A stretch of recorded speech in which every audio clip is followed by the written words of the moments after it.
I have the honor of delivering the judgments which the Tribunal adopted at its 119th session, held from 27 October to 14 November 2014.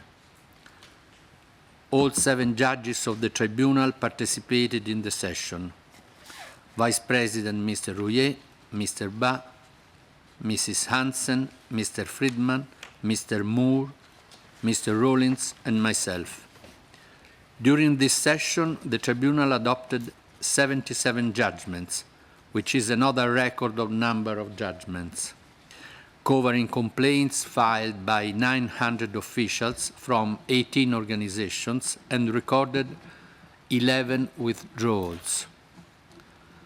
2014 was a particularly challenging year for the Tribunal, as in order to address the increased number of received complaints, it held 3 sessions, increased the presence of judges in Geneva, and twice modified its rules to enable the cases to be dealt with more efficiently.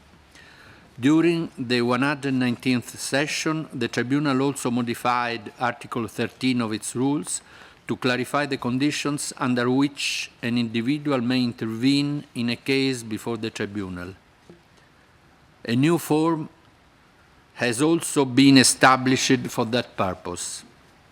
The consolidated version of the rules is already available on the Tribunal's web page, but you can also obtain an updated printed version from the registry. I shall now deliver the Tribunal's decisions in numerical order. The Registrar will read a short summary of each case. Now en français. Mesdames, Messieurs, au nom du Tribunal administratif, j'ai l'honneur, en ma qualité de président, de prononcer le jugement qu'il a rendu lors de sa 119e section qui s'est tenue du 27 octobre au 14 novembre 2014. Les 7 juges du tribunal ont participé à la session. M. Rouillet, vice-président, M. Ba, Mme Hansen, M. Friedman, M. Moore, M. Rawlins et moi-même. Au cours de cette session, le tribunal a rendu 77 jugements, ce qui est un nouveau record, sur les requêtes des 900 requérants et des 18 organisations. Et il a pris acte des 11 désistements. L'année 2014 a été particulièrement difficile pour le tribunal qui, pour faire face à l'augmentation du nombre de requêtes reçues, a tenu 3 sessions, a augmenté la présence des juges à Genève et a 2 fois modifié son règlement pour permettre le traitement des affaires d'une manière plus efficace. Au cours de sa 119e session, le tribunal a également modifié l'article 13 de son règlement pour clarifier les conditions dans lesquelles une personne peut demander à intervenir dans une affaire en instance. Un formulaire spécifique de demande d'intervention a été également établi à cet effet. Le règlement modifié a déjà été publié sur le site web du tribunal et une version imprimée mise à jour du statut et du règlement est disponible au greffe. Je vais maintenant annoncer les décisions du tribunal par ordre numérique. Le greffier lira un résumé de chaque affaire. La parole à vous.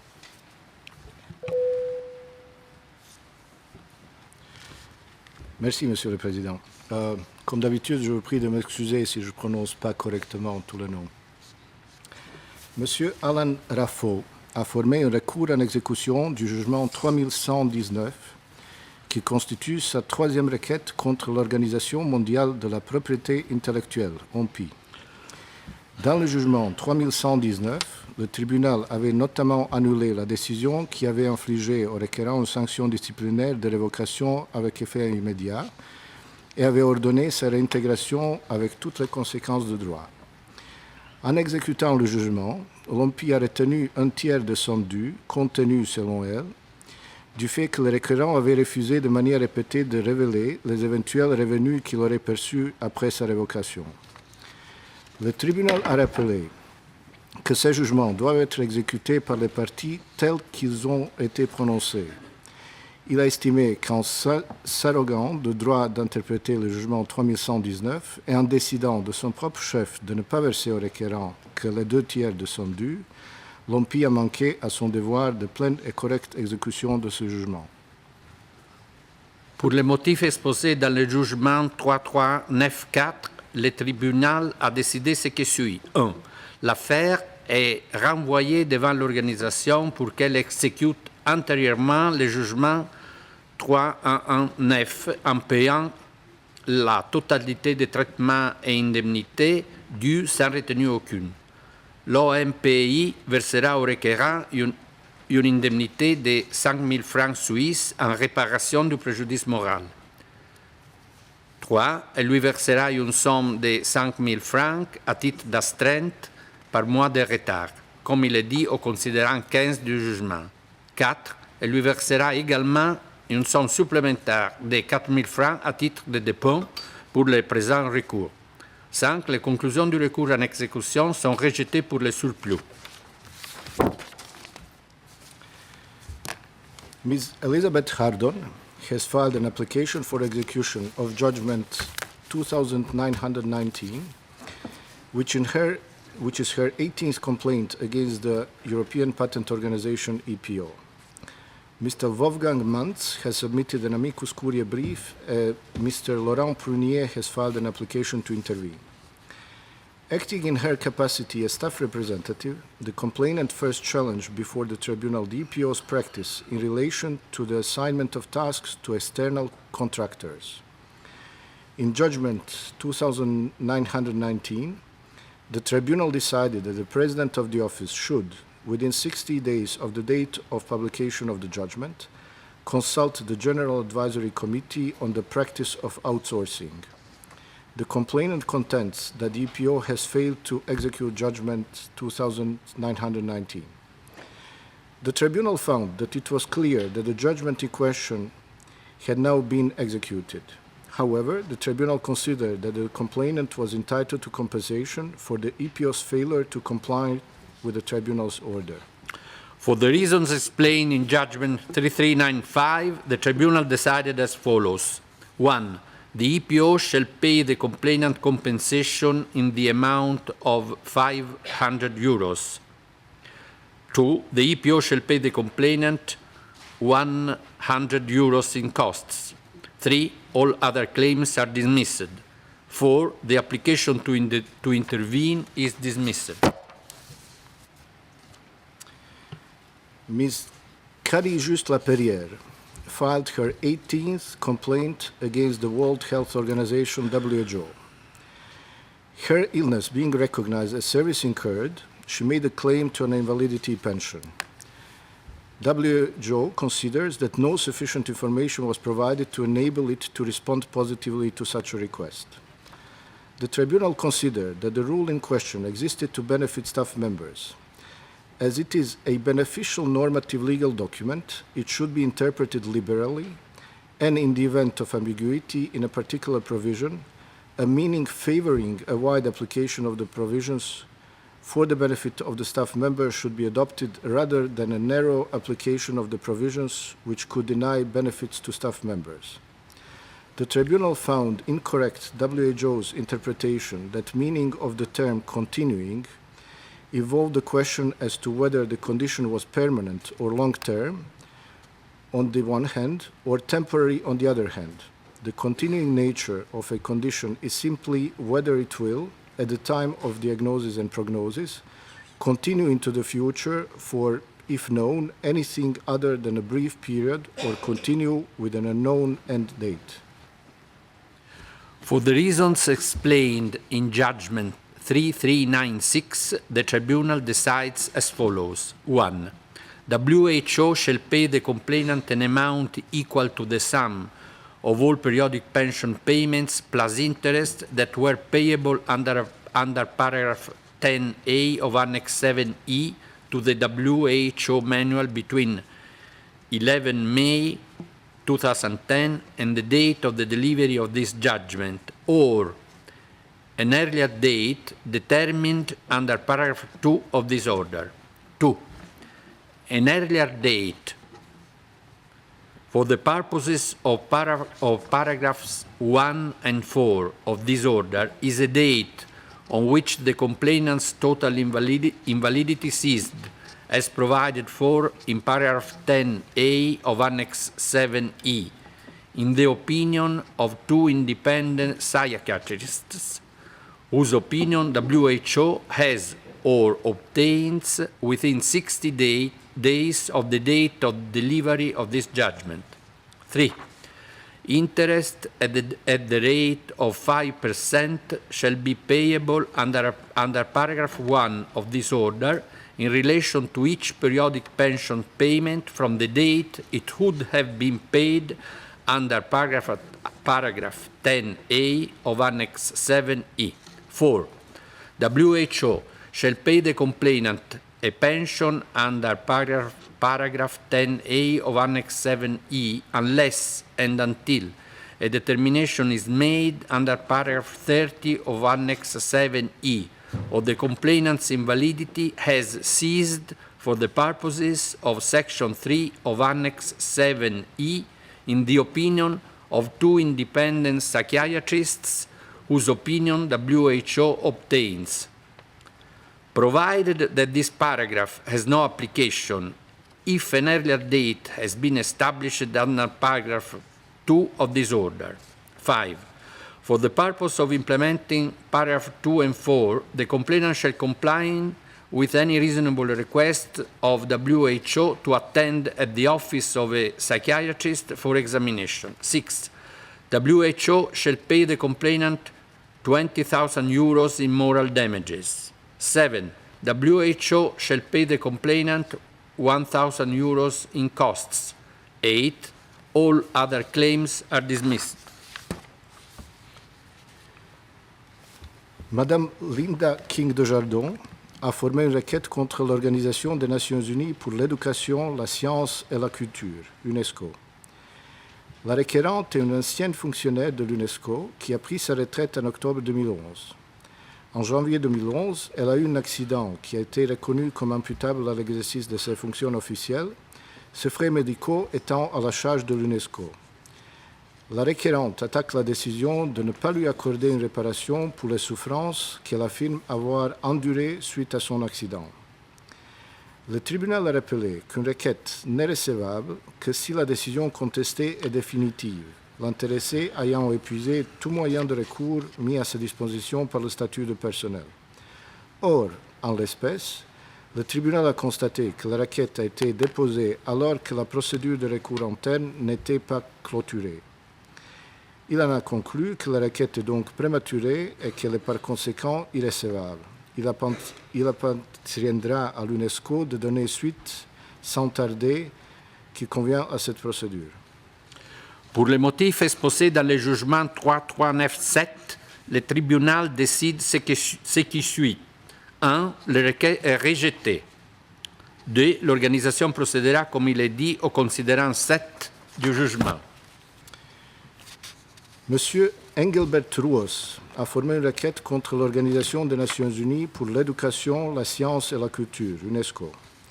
Le requérant, qui occupait un poste de directeur d'un bureau régional en Italie, a été licencié suite à des accusations de conduite répréhensible, notamment pour cause de conflit d'intérêts. Il attaque ces décisions devant le tribunal. Le tribunal a considéré que le requérant n'avait pas utilisé les voies de recours internes définies par le statut du conseil d'appel en vue de contester la décision de licenciement pour motif disciplinaire prise à son encontre. Contrairement à ce qu'il soutient, les textes en vigueur à l'UNESCO relatifs au recours interne ne sont ni obscurs ni contradictoires. Toutefois, le tribunal a estimé que l'organisation était malvenue de rapprocher au requérant de ne pas avoir présenté en temps voulu sa requête détaillée devant le conseil d'appel. Pour les motifs exposés dans le jugement 3398, le tribunal décide ce qui suit. 1. La requête est rejetée. 2. L'organisation est invitée à se conformer à ce qui est dit au considérant 7 du jugement. Ms. Masami Egawa has filed a complaint against the United Nations Educational, Scientific and Cultural Organization, UNESCO. The complainant was the subject of a complaint of harassment, which led to a decision to impose on her a written censure. As she considered that the person who had investigated that matter had behaved unethically towards her, she then filed a complaint of harassment against him. Following an investigation, the Director General decided to close the complaint on the grounds that there was no prima facie evidence that the complainant had been harassed. The complainant then informed UNESCO that she wished to challenge both these decisions directly before the tribunal, but she was told to follow the internal appeal procedure. Although she subsequently filed a protest with the Director General seeking a review of the investigation report, she filed her complaint with the tribunal a month later, indicating that she impugned the decision to close the case concerning her complaint of harassment.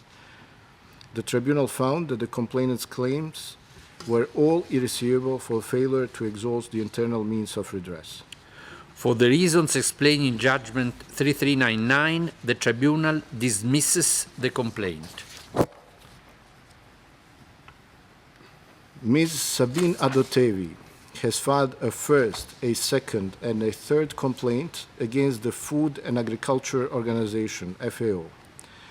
The complaints were joined by the tribunal. The complaint originates in appointment of the complainant's new supervisor in 2008, whom the complainant accused of harassment. The complainant impugns 3 decisions of the Deputy Director General in relation to the FAO's response to her harassment claim, the extension of her contract for 6 months only, and her performance appraisal for 2009. Having regard to the material provided, the tribunal considered that harassment has indeed occurred and decided to award moral damages. However, the complainant's challenge to the decision to renew her contract for 6 months only was not accepted by the tribunal. As for her 2009 performance appraisal, the complainant succeeded in arguing that it should be set aside as it was influenced by the person against whom the harassment claim had been made.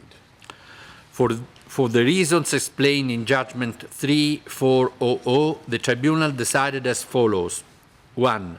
The impugned decision of 25 April 2012 and that of 6 March 2012, insofar as it related to the 2009 performance appraisal, are set aside. 2.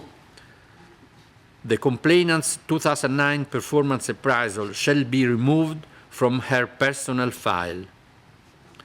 3. The FAO shall pay the complainant 30,000 euros as moral damages. 4. It shall also pay the complainant 1,000 euros in costs. 5. All other claims are dismissed. Mr. Rino Semiro Imponenti has filed a second complaint against the Food and Agriculture Organization of the United Nations, FAO. In 2010, the complainant's post was abolished and he was transferred to another post. The complainant then discussed with the administration the possibility of a termination on agreed terms, which was refused by the Director General. After filing a complaint of harassment that was finally closed for lack of evidence, he tendered his resignation. He impugns the decision to dismiss his appeal. The tribunal found that the complaint's claim of harassment was irreceivable for failure to exhaust internal means of redress and that his other claims were unfounded. For the reasons explained in Judgment 3401, the tribunal dismisses the complaint. Mr. Vincent Negudakumana has filed a complaint against the Food and Agriculture Organization of United Nations, FAO. The complainant was dismissed for unsatisfactory conduct after an internal investigation revealed that he had submitted fraudulent travel expense claim in circumstances where his home leave had partially coincided with duty travel. The tribunal considered that the evidence established the existence of an intention to defraud on the part of the complainant and that the decision to dismiss him was not disproportionate. However, it held that the internal appeal procedure had taken too long and that the complainant was entitled to an award of damages on that account. For the reasons explained in Judgment 3402, the Tribunal decides as follows. 1. The FAO shall pay the complainant €2,000 in moral damages for the delay in the internal appeal procedure. 2. All other claims are dismissed. Monsieur Benoît Bams et 17 autres fonctionnaires ont formé les requêtes contre l'Organisation européenne pour la sécurité de la navigation aérienne Eurocontrol. Le tribunal a joint les requêtes. Les requérants attaquent les décisions par lesquelles le directeur général d'Eurocontrol a rejeté leur réclamation contre la liste définitive des membres du personnel promu dans le cadre de l'exercice de promotion 2011. Le tribunal a considéré que les requérants n'ayant pas été inscrits sur la liste des membres du personnel éligible à la promotion, ils ne pouvaient être promus sans avoir au préalable été proposés au comité de promotion qui se prononce au vu des listes qui lui sont transmises. Or, le tribunal a constaté que la liste concernant l'exercice 2011 n'avait fait l'objet d'aucune réclamation dans les délais requis. Pour les motifs exposés dans le jugement 3403, le tribunal rejette les requêtes. M. Benoît Bams a formé une quatrième requête contre l'Organisation européenne pour la sécurité de la navigation aérienne Eurocontrol et des demandes d'intervention ont été déposées par 6 autres agents d'Eurocontrol. Suite à la publication des listes des membres du personnel d'Eurocontrol éligibles à la promotion pour l'année 2012, sur lesquels le nom de requérant ne figurait pas, ce dernier a introduit une réclamation dont il attaque le rejet devant le tribunal. Le tribunal a rappelé que si tout fonctionnaire a vocation à une carrière au sein d'une organisation, il n'a pas pour autant automatiquement droit à une promotion. En l'espèce, le requérant n'a pas établi que le fait qu'il n'ait pas bénéficié d'une promotion au titre de l'année 2012 portait atteinte à sa vocation à la carrière au sein d'Eurocontrol. Pour les motifs exposés dans le jugement 3404, le tribunal rejette la requête ainsi que les demandes d'intervention. Madame Ansa Dragomir a formé une première et une deuxième requête et Madame Gina Jacobelis une deuxième et une troisième requête contre l'Organisation européenne pour la sécurité de la navigation aérienne Eurocontrol et 6 autres agents d'Eurocontrol ont déposé des demandes d'intervention. Le tribunal a joint les requêtes. Les requérantes attaquent la décision implicite de rejet de leur réclamation relative à l'abattement fiscal pour enfants à charge dont elles avaient sollicité le bénéfice avec effet rétroactif à compter de leur date d'entrée au service d'Eurocontrol. Le tribunal a considéré que l'abattement fiscal était reflété dans les feuilles de paie. Les requérantes devaient respecter les délais prévus pour contester celles-ci, ce qu'elles n'ont pas fait. Leurs requêtes sont par conséquent irrécevables. Pour les motifs exposés dans le jugement 3405, le tribunal rejette les requêtes ainsi que les demandes d'intervention. Madame Hilde Cardon a formé une requête contre l'Organisation européenne pour la sécurité de la navigation aérienne Eurocontrol. La requête concerne la question de l'abattement fiscal pour enfants en charge dont peut bénéficier un fonctionnaire d'Eurocontrol ayant un conjoint fonctionnaire d'une autre organisation internationale. Le conjoint de la requérante travaille à la Commission européenne et perçoit pour les enfants l'allocation pour enfants en charge. Or, la requérante a estimé que c'était en raison d'une erreur administrative que ces enfants n'avaient pas été pris en compte par le calcul d'impôt interne auquel elle était soumise, et elle attaque devant le tribunal la décision implicite de rejet de sa réclamation. Le tribunal a rappelé que le délai pour former un recours est de 3 mois en vertu du statut administratif d'Eurocontrol. La requérante ayant formé sa réclamation en dehors de ce délai, sa requête est irrécevable pour non-épuisement des voies de recours internes. Pour le motif exposé dans le jugement 3406, le tribunal rejette la requête. M. Gérard Dossogne a formé une 4e requête contre l'Organisation européenne pour la sécurité de la navigation aérienne Eurocontrol. Suite à l'entrée en vigueur de l'Aérocontrôle, de nouvelles dispositions concernant le transfert de droits à pension acquis auprès d'un régime national vers le régime de pension de l'organisation, le requérant introduit une première demande de transfert de droits à titre conservatoire qui a été regardée comme prématurée. Suite à cette seconde demande, il a reçu un nouveau calcul de ses bonifications d'annuité qui s'avérait moins favorable. Il attaque la décision de rejet implicite de sa réclamation contre ce nouveau calcul. Le tribunal a considéré qu'il appartient à Eurocontrol de recalculer les bonifications litigieuses en prenant en considération la demande la plus ancienne présentée par le requérant, qui était une demande à titre conservatoire. Le tribunal a également rappelé sa jurisprudence constante, selon laquelle la mauvaise foi ne se présume pas et ne peut, en conséquence, être retenue que si la preuve en est rapportée au dossier. Cette jurisprudence ne peut que trouver à s'appliquer avec une particulière rigueur dans la présente espèce où l'organisation n'établit nullement le bien fondé de ces accusations. Pour les motifs exposés dans le jugement 3407, le tribunal décide ce qui suit. 1. La décision du directeur général d'Eurocontrol ayant implicitement rejeté la demande de réexamen des bonifications d'annuité et des pensions contestées par le requérant, ainsi que celle du 20 décembre 2012 ayant rejeté la réclamation de l'intéressé, sont annulées. L'affaire est renvoyée devant l'organisation afin que les bonifications d'annuité en cause soient déterminées selon les modalités indiquées au considérant 22. 3. L'organisation versera au requérant la somme de 3 000 € à titre de dépôt. Mr. Andreas Glindenmann, Mr. Hans-Ulrich Köffel, and Mr. Marco Quattri have filed complaints against the European Organization for Astronomic Research in the Southern Hemisphere, ESO. The tribunal decided to join these complaints. This case concerned the implementation of a salary adjustment in 2012.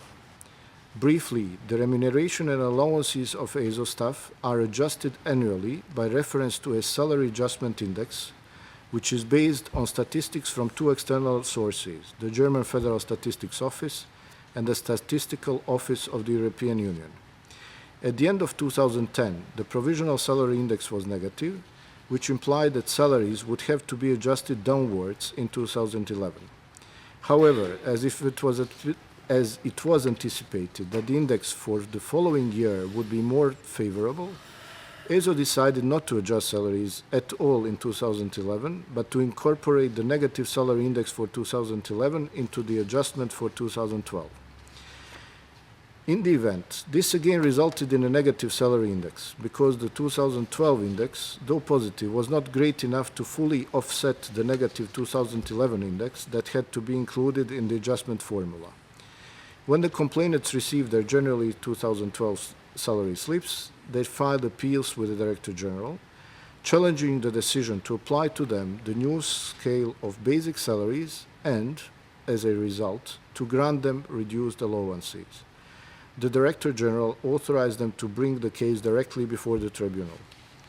In their complaints, the complainants argued that ESO did not properly consult the staff representatives, breached the principle that the adjustment methodology must yield results that are stable, foreseeable, and clearly understood, and failed to verify the lawfulness of the external data on which it relied before incorporating it into own legal order.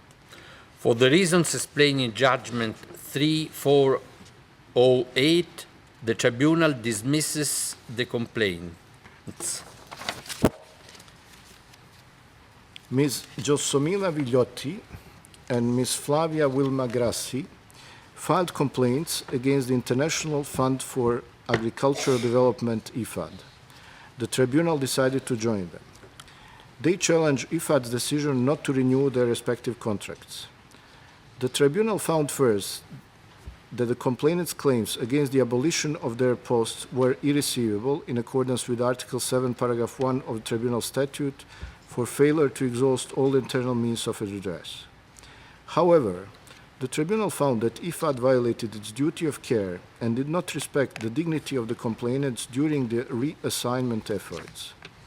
As the complainants lost a valuable opportunity to have their contracts renewed in position other than the abolished positions, the tribunal awarded them material damage as well as moral damages stemming from the unlawful decision and IFAD's violation of its duty of care and failure to respect their dignity. For the reasons explained in Judgment 3409, the Tribunal decides as follows.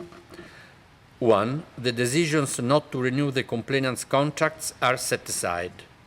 2. IFAD shall pay each complainant material damages as outlined under consideration 13 of the judgment. 3. It shall pay each complainant moral damages in the amount of 6,000 euros. 4. It shall also pay each complainant costs in the amount of 1,000 euros. All other claims are dismissed. Mr. Christian Mersman has filed a complaint against the International Fund for Agricultural Development, IFAD. The complainant was managing director of the Global Mechanism, which was established by the United Nations Convention to Combat Desertification, UNCCD. At the time when he joined the Global Mechanism in 2005, it was housed by IFAD, and its staff were employed by IFAD. In November 2011, these arrangements were changed, and the accountability and legal representation of the Global Mechanism were transferred from IFAD to the UNCCD Secretariat. The complainant's contract expired in May 2012 and was not renewed. When he tried to challenge the decision within IFAD, he was told that he must address his concern to the UNCCD Secretariat. However, UNCCD told him that it was a matter for IFAD because he had a contract with IFAD. In the event, the complainant filed a complaint with the tribunal challenging IFAD's decision not to consider his appeal. The tribunal found that the transfer of accountability from IFAD to UNCCD had been finalized only in April 2012, and that consequently, IFAD was competent to examine the complainant's internal appeal. For the reasons explained in Judgment 3410, the Tribunal decided as follows. 1. The case is sent back to IFAD in accordance with Consideration 5. 2. IFAD shall pay the complainant 3,000 euros in moral damages. 3. It shall also pay him costs in the amount of 4,000 euros. 4. All other claims are dismissed. Ms. Sarah Helen Merchant and Ms. Alexandra Zulian have filed complaints against the International Fund for Agricultural Development, IFAD. The two complaints were joined by the tribunal. The complainants were transferred from IFAD to the Global Mechanism, which is housed by IFAD. The Global Mechanism contracts they signed indicated that they had no return rights to IFAD.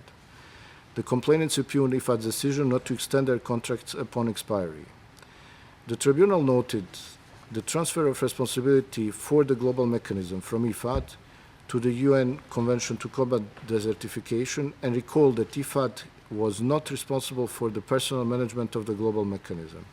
However, the tribunal considered that IFAD had failed to give the complainants proper notice period to the non-renewal of their contracts and did not make sufficient efforts to clarify their respective situations. For the reasons explained in Judgment 3411, the Tribunal decides as follows. 1. IFAD shall pay each complainant 2,500 euros in moral damages.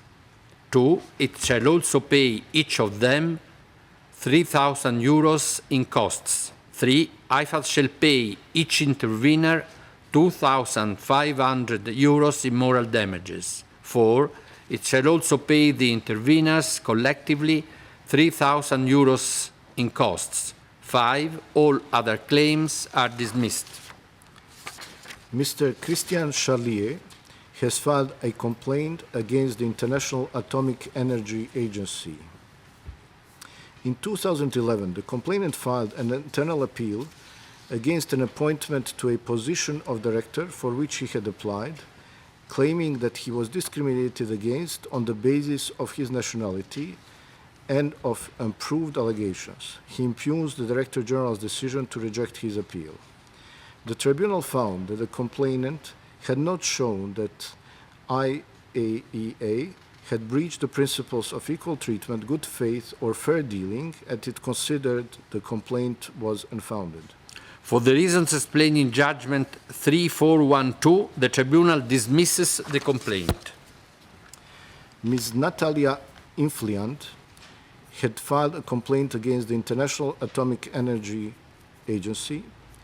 In 2010, the complainant lodged a complaint for sexual harassment against her direct supervisor. After an investigation, she was informed that there was nothing to substantiate the reported misconduct. She impugns the decision to dismiss her appeal. The tribunal considered that the medical report, according to which the complainant's account of events should be assessed as being objectively correct, was a credible and material piece of evidence, and there was a serious and fundamental flaw in the approach of the Joint Appeals Board, and as a consequence, a flaw of the same character in the impugned decision. For the reasons explained in Judgment 3413, the Tribunal decides as follows. 1. The impugned decision is set aside. 2. The matter is remitted to the IAEA to further investigate the complainant's complaint of sexual harassment. 3. The IAEA is ordered to pay the complainant moral damages in the amount of 20,000 euros. 4. It shall also pay her 4,000 euros in costs.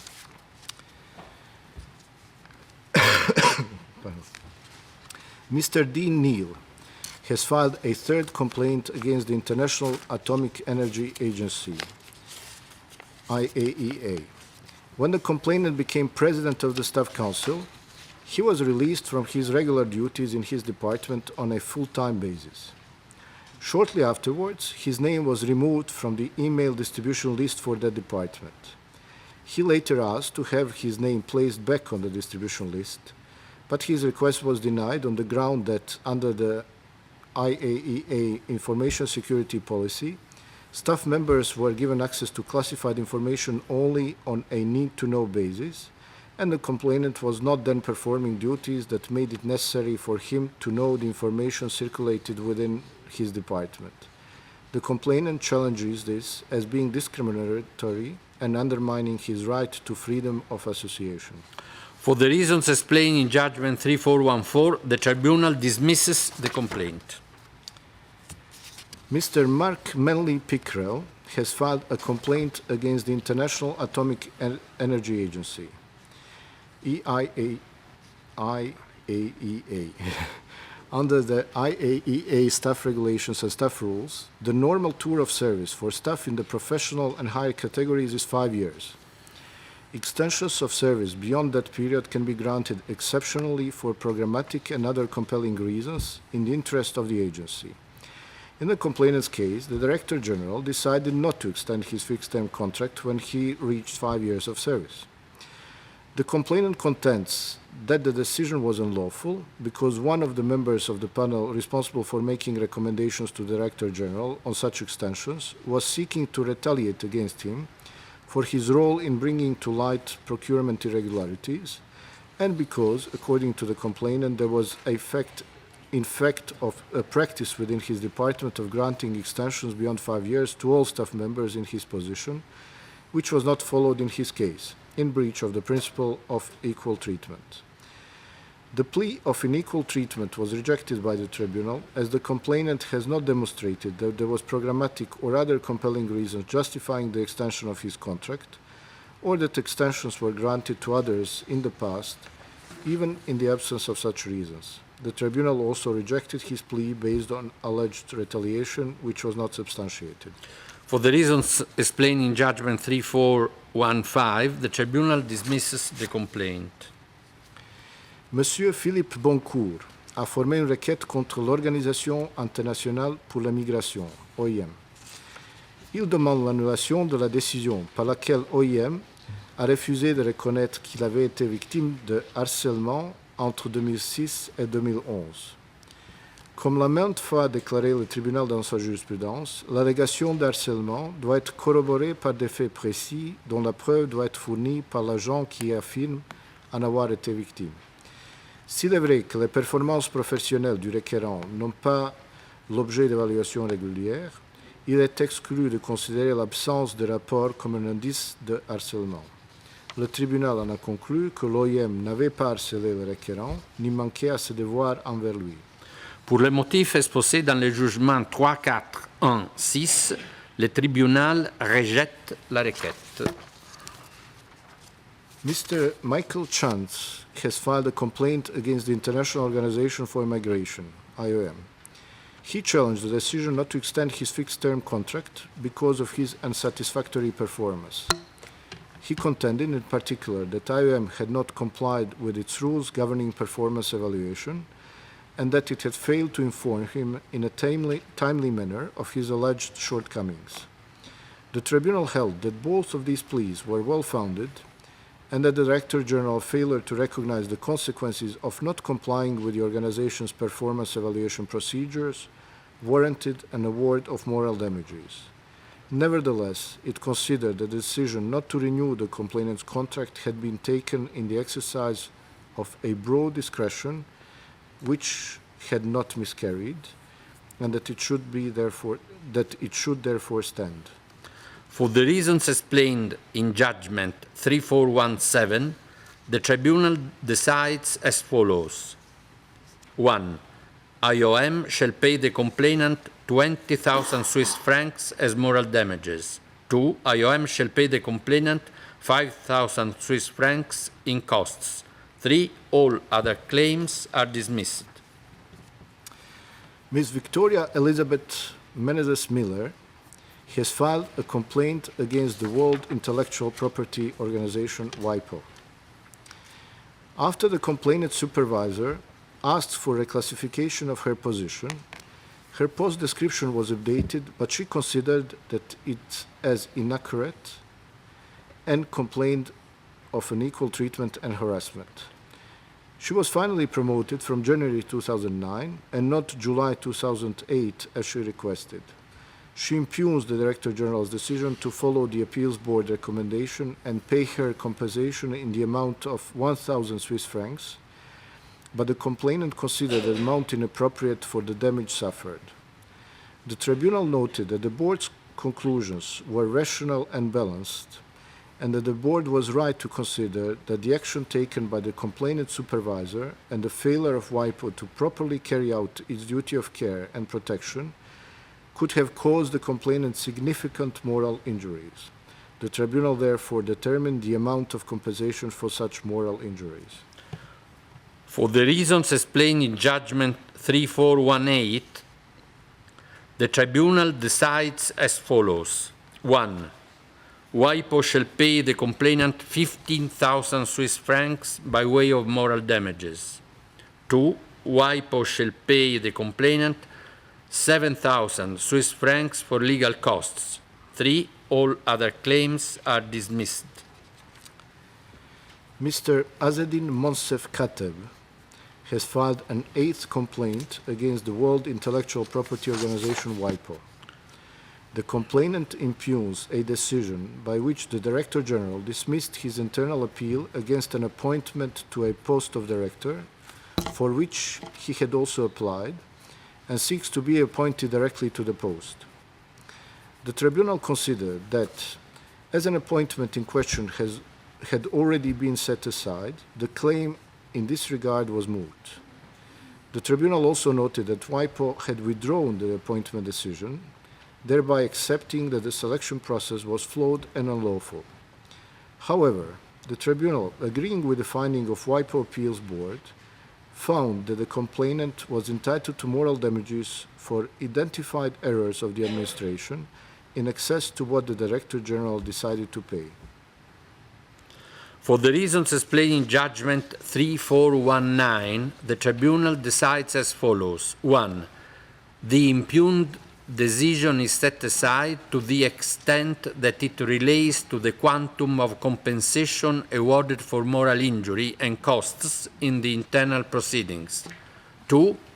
WIPO shall pay the complainant 1,500 Swiss francs in compensation for moral injury. 3. It shall pay him costs in the internal appeal proceedings charged at 8 hours. 4. It shall also pay him 3,000 Swiss francs in costs for the present proceedings. 5. All other claims are dismissed. Monsieur Mathieu Bonin a formé une troisième requête contre l'Organisation mondiale de la propriété intellectuelle OMPI. Le requérant, qui bénéficiait d'un contrat de consultant, a demandé la conversion de son contrat de consultant en contrat fixe. Il attaque devant le tribunal la décision portant rejet de sa demande. Le tribunal a rappelé que le statut et le règlement du personnel de l'OMPI ne prévoyaient pas, au moment des faits, la possibilité d'une conversion d'un contrat de consultant en un contrat de durée déterminée, ce dernier étant soumis à un concours. De plus, le tribunal a rejeté le moyen de requérant tiré de la violation du principe de l'égalité de traitement dès lors que celui-ci n'avait pas apporté la preuve qu'une personne se trouvant dans la même situation de fait et de droit que lui avait obtenu la régularisation de sa situation au cours de la période considérée. Pour les motifs exposés dans le jugement 3.4D0, le tribunal rejette la requête. Monsieur André Ntamak a formé une deuxième requête contre l'Organisation mondiale de la propriété intellectuelle OMPI. Le requérant attaque la décision par laquelle le directeur général a écarté son recours dirigé contre le rejet de sa candidature à une procédure de sélection.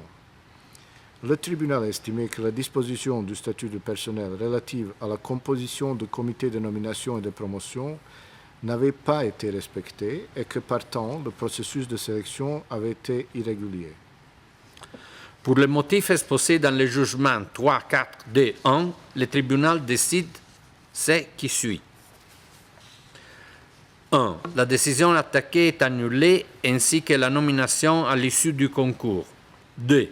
La procédure de concours sera reprise au stade où elle a été viciée.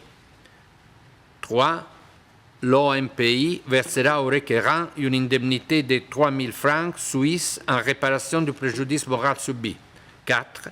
Et lui versera également la somme de 2 000 francs à titre de dépôt. 5. Le surplus de conclusion de la requête est rejeté. 6. La personne qui a été nommée à l'issue du concours doit être tenue indemne de tout préjudice.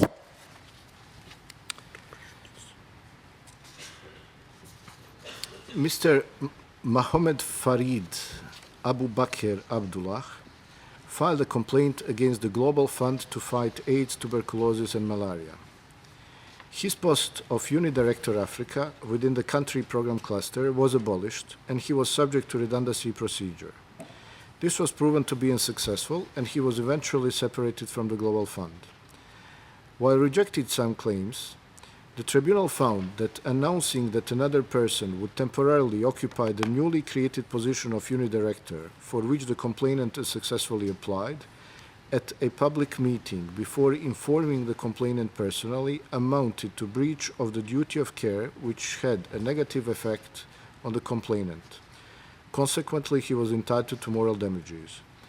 The tribunal also found that the complainant provided sufficient evidence to demonstrate he was underpaid his separation entitlements and made a corresponding order. For the reasons explained in Judgment 3422, the Tribunal decides as follows. 1. The Global Fund shall pay the complainant 5,000 Swiss francs as moral damages. 2. The Global Fund shall pay the complainant 15,824 Swiss francs and 20 cents, being the residual amount due to him on his separation, plus interest at the rate of 5% per annum from the date of separation. 3. The Global Fund shall also pay the complainant 3,000 Swiss francs in costs. 4. All other claims are dismissed. Madame Amal Amounal, Monsieur Mehdi Ben Ammar, Madame Karima Ben Hamoud Ben Habib, Monsieur Magdi Ibrahim et Monsieur Scott Jeffrey Murray ont formé des requêtes contre le Fonds mondial de lutte contre le sida, la tuberculose et le paludisme. Le tribunal a joint les requêtes. Les 5 requérants, qui étaient employés en vertu d'un contrat permanent et exerçaient leurs fonctions au sein de la même équipe, se sont vus proposer un accord de cessation de service suite à la mise en œuvre du plan de transformation consolidé du Fonds mondial. Après l'avoir accepté, ils ont protesté contre le traitement qui leur a été réservé et ont réclamé une meilleure compensation en réparation de leurs préjudices. Ils attaquent la décision implicite née du silence gardé par le Fonds mondial sur leurs réclamations. Le tribunal a considéré qu'il est manifeste que la décision implicite attaquée est entachée d'illégalité. Le simple fait que le Fonds mondial se soit mis dans l'impossibilité de traiter le recours des requérants dans les conditions prévues par le texte applicable en raison de la suppression de l'autorité compétente pour l'examiner, suffit en effet à vicier la décision rendue sur ce recours. Le tribunal n'a pas estimé pour autant devoir statuer sur le fond des litiges portés devant lui. Pour les motifs exposés dans les jugements 3, 4 des 3, le tribunal décide ce qui suit. 1. La décision implicite de rejet du recours formé collectivement par les requérants le 25 avril 2012 est annulée. 2. Les requérants sont renvoyés devant le Fonds mondial en vue de la reprise de la procédure de recours interne selon les modalités indiquées au considérant 14. 3. Le fonds versera à chacun des intéressés la somme de 1 500 € à titre de dépôt. 4. Les surplus des conclusions de requête ainsi que les conclusions reconventionnelles du fonds sont rejetés. M. Alberto Passini a formé une requête contre le Fonds mondial de lutte contre le sida, la tuberculose et le paludisme. Comme les requérants de l'affaire précédente, les requérants ont accepté un accord de cessation de service et a réclamé une réparation pour le préjudice moral et professionnel qu'il estimait avoir subi. Le tribunal a suivi le même raisonnement que dans l'affaire précédente. Pour les motifs exposés dans le jugement 3-4 des 4, le tribunal décide ce qui suit. 1. La décision implicite de rejet du recours formé par les requérants le 18 avril 2012 est annulée. 2. Le requérant est renvoyé devant le Fonds mondial en vue de la reprise de la procédure de recours interne selon les modalités indiquées au considérant 13. 3. Le fonds versera à l'intéressé la somme de 1 500 € à titre de dépôt. 4. Les surplus des conclusions de la requête ainsi que les conclusions reconventionnelles du fonds sont rejetés. Mr. Geoffrey Jack Jankowski filed a complaint against the Global Fund to fight AIDS, tuberculosis, and malaria. In 2012, his contract was terminated, and there was a contest in 2012 between the complainant and the Global Fund about whether, when, and the basis on which the complainant's contract could be terminated. The complainant was aggravated by the conduct of the Global Fund and sought to challenge its decisions in an internal appeal. His internal appeal was rejected as irreceivable. The tribunal found that, in line with the long-standing case law, the HR director was obliged to forward the email described as formal notification of a grievance to the person with whom the complainant should have been dealing, namely the complainant's line manager. As this was not done, the Global Fund should permit the completion of the internal proceedings. For the reasons explained in Judgment 3425, the Tribunal decides as follows. 1. The rejection of the complainant's internal appeal is quashed. 2. The complainant is sent back to the Global Fund so that the internal appeals procedures can be followed as stated in consideration 10 of the judgment. 3. The fund shall pay the complainant 1,500 € in costs. 4. All other claims are dismissed, as well as the fund's counterclaim for costs. Mr. Achin Christian Kampka and Mr. Rudolf Keller filed a complaint against the European Patent Organization, EPO. The tribunal decided to join them. They challenged 2 decisions of the EPO Administrative Council. One had the effect of transferring the obligation to fund the tax adjustment paid to EPO pensioners, from the member states to the EPO, and the other eliminated a tax adjustment for employees taking up their duties with EPO after 1st January 2009. The EPO decided not to challenge reservability, which the complainant interpreted as the jurisdiction was accepted by the parties. The tribunal noted that, as a competence of tribunal is statutory, it cannot be conferred by agreement of the parties or on consent. The tribunal found that the challenge of the first decision was not receivable as the complainants had not exhausted the internal means of redress as required by Article 7 of the Tribunal Statute. Regarding the second decision, the complainant's position that cause of action is not a question of reservability was rejected by the tribunal. The tribunal explained that there were two aspects of reservability: the procedural aspect found in Article 7 of the statute and the substantive aspect found in Article 2. In this case, the complainants had not shown that the second challenge decision had caused them or is liable to cause them any injury. For the reasons explained in Judgment 3426, the Tribunal decides as follows. 1. The complaints are dismissed. The applications to intervene are dismissed. Mr. Jordanes Christodoulos Tanos filed his 17th complaint, Mr. Hans Grundke his second, Mr. Acin Christian Kampka his fifth, Mr. Paolo Orlando Angelo Torlai his sixth, and 853 other complainants whose names are listed in the annex appended to the judgment filed complaints against the European Patent Organization EPO. There is also a long list of interveners to the first complaint. Mr. David de la Torre filed his third, and Mr. Wolfgang Mantz also his third complaint against the EPO. Mr. Jesus Arelo Salinas filed his ninth, Mr. Edward Charles Dentith his 17th, Mr. Philip de Meyer his second, Mr. Giovanni de Nicolai his third, Mr. Ralph Wilhelm Grachlier his third, Ms. Elizabeth Hardon her 17th, Ms. Anne Dorothée Elizabeth Harley her second, Mr. Pietro Masturzo, Mr. Laurent Prunier his 17th, Ms. Odile Sonji her second, and Mr. Dominique Albert Wine filed complaints against the EPO. The tribunal decided to join them all. In 2008, the Administrative Council adopted several decisions creating a new pension scheme with a corresponding salary savings plan applicable to new employees taking up their duties with the EPO on or after 1st January 2009, and provided for lump sum payments as partial compensation for the national taxation of pensions. These decisions are challenged before the tribunal.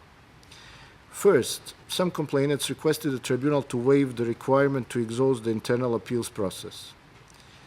However, as the exhaustion of the internal means of resisting a decision is a statutory mandated requirement of reservability, it is beyond the tribunal's competence to waive it. Consequently, such complaints are receivable. Second, the tribunal then examined the cause of action of individual complainants. As it found the decisions have not been individually implemented and the complainants have not shown a cause of action, the complaints were dismissed. Finally, some of the complainants stated they filed complaints in their staff representative's capacity. However, as it is clear that the contested decisions are decisions of general application subject to individual implementation, they cannot be attacked, and it cannot be said to have been applied in a prejudicial manner to a staff member until a decision of general application is implemented. The fact of filing their complaints in their staff representative's capacity does not overcome the fact of the nature of the contested decisions being ones of general application that at the material time had not been implemented. For the reasons explained in Judgment 3427, the Tribunal decides as follows. 1. The complaints are dismissed in their entirety. 2. The applications to intervene are dismissed. 3. The EPO's counterclaim for costs is dismissed. Monsieur Christoph Steinmetz, Monsieur Jean-François Bern, Monsieur Andreas Oliver Gartner, Monsieur Alexander Hossmann, Monsieur Lorenzo Mandreoli, Madame Rhoda Manouk, Madame Elita Mesmer, Mademoiselle Estratia Mogolio, Monsieur Andreas Podratsky, Monsieur Stefan Prang, Monsieur Florian Schnabel, Monsieur Willy Schrock, Madame Viviane Uruga-Polowi, Mademoiselle Claudia Veit, Monsieur José Maria Veloso González et Monsieur Matthias van der Hard ont formé des requêtes contre l'Organisation européenne des brevets OEB. Le tribunal a joint des requêtes. Par 5 décisions, le conseil d'administration de l'OEB a instauré un nouveau régime de pension des fonctionnaires de l'Office à compter du 1er janvier 2009. Les requérants, qui ont tous été recrutés après cette date et sont ainsi assujettis à ce nouveau régime, font partie de nombreux agents qui ont contesté tant par les recours internes que devant le tribunal des décisions en question. Le tribunal a rappelé que, selon son statut, une requête n'est recevable que si elle est dirigée contre une décision susceptible d'être déférée au tribunal et si elle est formée par un fonctionnaire justifiant d'un intérêt à agir à cet effet. Dans le présent cas d'espèce, les décisions du Conseil critiquées n'ont pas encore donné lieu à des décisions individuelles prises à l'égard des requérants. De plus, les requérants n'ayant pas épuisé les moyens de recours interne, le tribunal a considéré que leur requête était irrecevable. Pour les motifs exposés dans les jugements 3, 4 et 8, le tribunal rejette les requêtes.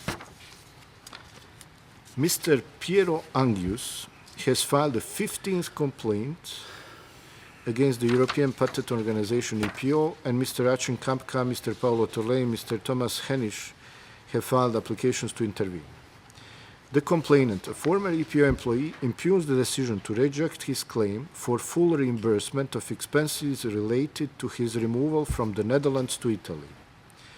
The tribunal found that the EPO was within its right to set a reasonable maximum amount for the reimbursement of removal expenses based on an estimate provided and obtained. However, due to the delay in the appeals procedure and the fact that the EPO provided no justification for it, the tribunal considered that this warranted an award of damages.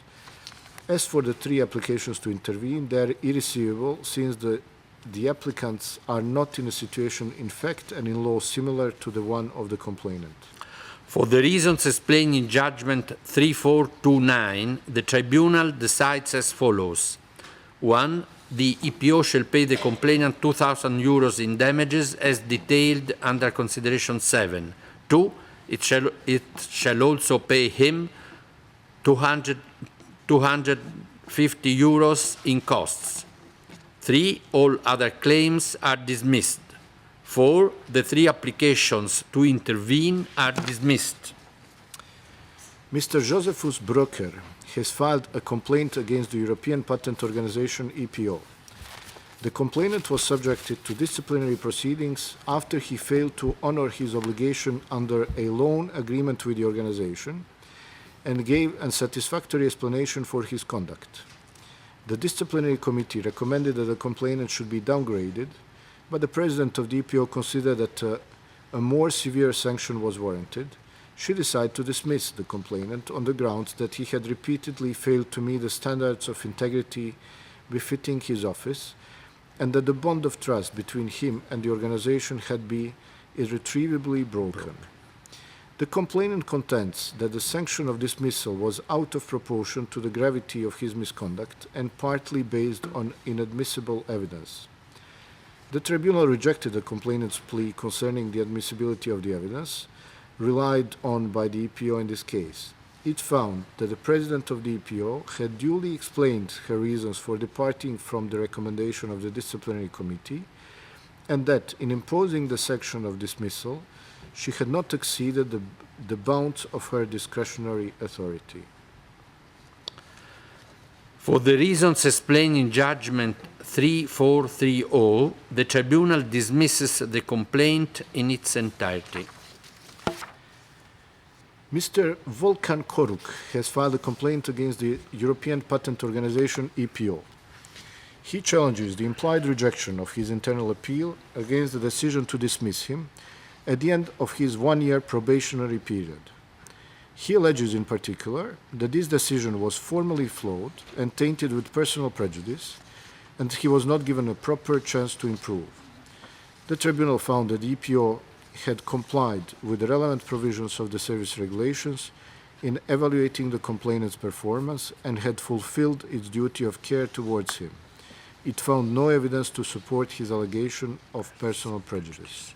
For the reasons explained in Judgment 3431, the Tribunal dismisses the complaint.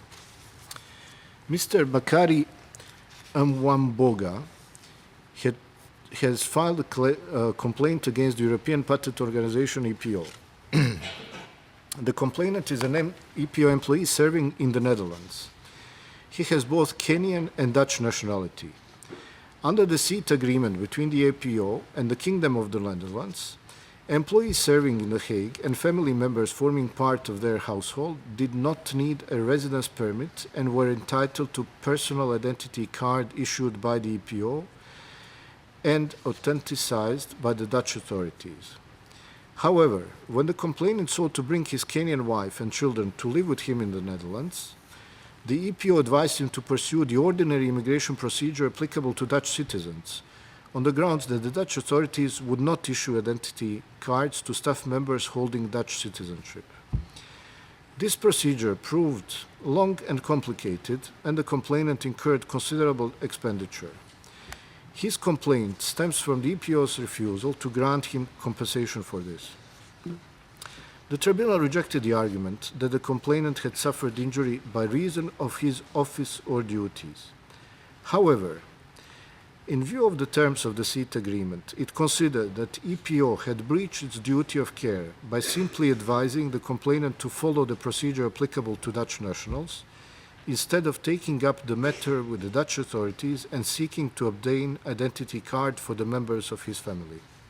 For the reasons explained in Judgment 3432, the Tribunal decides as follows. 1. The EPO shall pay the complainant 15,000 euros by way of moral damages. The EPO shall pay the complainant material damages in the sum of 30,000 euros. 3. The EPO shall pay the complainant 2,000 euros for the delay in the internal appeal. 4. The EPO shall pay the complainant 4,000 euros in costs. 5. All other claims are dismissed.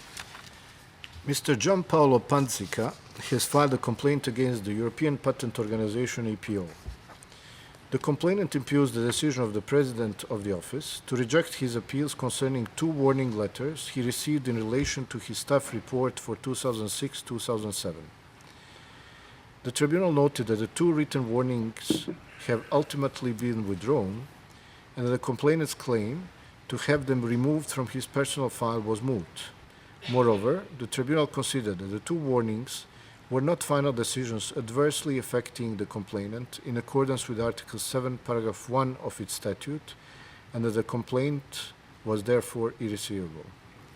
For the reasons explained in Judgment 3433, the Tribunal dismisses the complaint. Mr. Dieter Röhle has filed a complaint against the European Patent Organization, EPO. The complainant is an employee of the EPO who has ceased active service by reason of invalidity. His last duty station was in Germany. While he was serving there, he received educational allowance for his children who have special education needs. After he ceased active service, he moved to Brazil. When he claimed reimbursement of his children's school fees for attending international schools in Rio de Janeiro, his request was denied. The complainant disputes the EPO's interpretation of the relevant provisions of the service regulations and pleads discrimination, unequal treatment, and breach of the duty of care. The Tribunal recalled its case law concerning the application of the provisions in question and held that the EPO had correctly concluded that complainant was not entitled to the allowances he claimed.